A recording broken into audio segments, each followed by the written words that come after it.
Ahora, ¿qué es lo que pasó?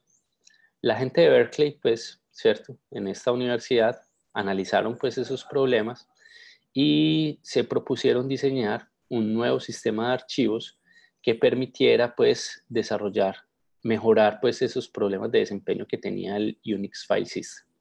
Ese sistema de archivos lo llamaron pues el Fast File System, como el sistema de archivos rápido.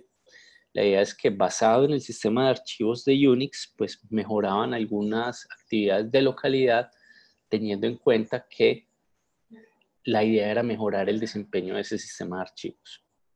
Entonces, desarrollaron una actividad que en su tiempo fue innovadora y que permitió inspirar a muchos otros desarrolladores para crear muchos más sistemas de archivos, y fue básicamente mantener el mismo API definido por Unix, es decir, o sea, mantengo la misma interfaz, las mismas funciones, open, read, write, close, pero la implementación interna de estas funciones iba a cambiar.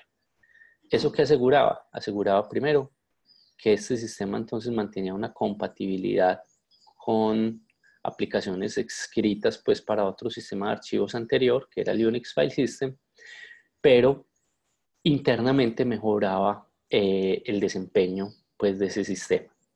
Entonces eso era como una gran ventaja pues para este sistema, y a partir de acá pues marcó un hito este file system, Fast File System, porque muchos otros sistemas de archivos surgieron manteniendo, digamos, esa línea, o sea, mantener el mismo API, que hasta hoy pues lo mantenemos, hasta hoy tenemos estas llamadas al sistema, pues todavía existen, y básicamente la implementación interna es la que cambia para mejorar pues diferentes términos del sistema de archivos. ¿Cuál fue el gran cambio que se hizo en el Fast File System? Básicamente el tema de tener en cuenta, digamos, la disposición en la cual un disco funciona para el desarrollo pues de la organización de las estructuras de datos. Entonces, el Fast File System hablaba de cilindros. ¿Y qué es un cilindro? Básicamente, cuando usted tiene un disco, habíamos dicho por allá en la clase, en unas clases pasadas, que el disco básicamente son una cantidad de platos, ¿cierto? Entonces, platos con superficies magnéticas, que aquí están esquematizados por estas líneas pues concéntricas. Cuando el disco, por ejemplo, se ubica cuando la cabeza lectora, perdón, del disco se ubica en un track, ese mismo track puede ser accedido para todos los platos, ¿cierto? Porque la cabeza se mueve de manera única, ¿cierto? Es como una cabeza pues que tiene varias,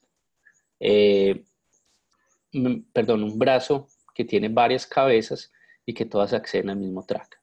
Entonces el movimiento de SIG hace que el track cambie, pero en todos los platos. Entonces, básicamente estos platos, el track que tenemos en todos los platos, que puede ser accedido con un solo movimiento, ¿sí? Se llama un cilindro.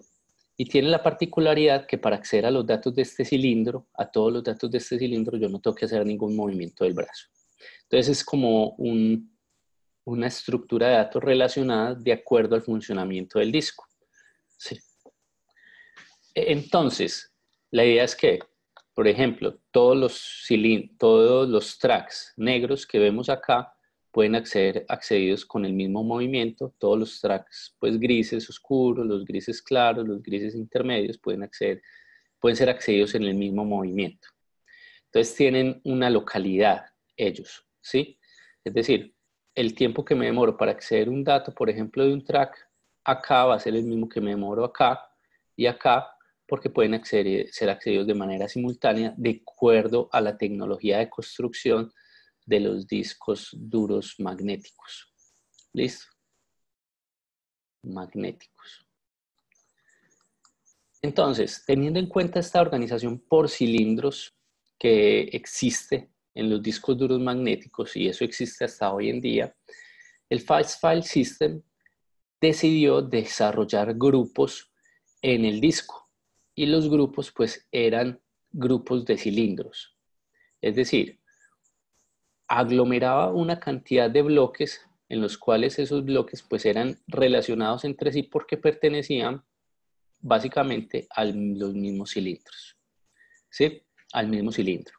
Entonces, acceder básicamente a un bloque G0, por ejemplo, y G9, si ellos pertenecen al mismo cylinder group, hacía que fueran accedidos como en a la misma velocidad sin tener que hacer movimientos del brazo, ¿sí? Ahora, hacer movimientos entre cilindros sí generaba, entonces, para un mismo disco vamos a tener diferentes cylinder groups, ¿listo? Imaginen lo siguiente, básicamente, si este disco tiene 4 cilindros, pues acá podríamos tener 4 cylinder groups, ¿listo? 4 grupos de cilindro.